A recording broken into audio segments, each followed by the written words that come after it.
Demək olar ki, heç bir toyda olmamışam.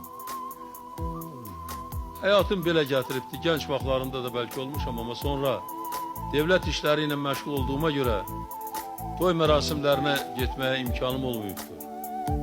Hətta bugün sizə bildirmək istəyirəm ki, mənim oğlum da, qızım da ailə qurarkən mən onlara toy edə bilmədim. Yəni edə bilmədim ona görə yox ki, imkanım yoxdur.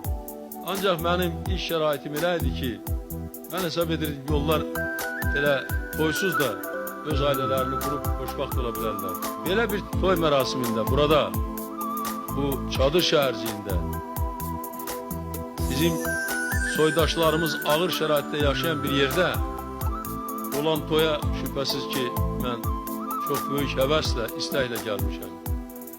Sizin bu şad gününüzü mən də iştirakçısıyam.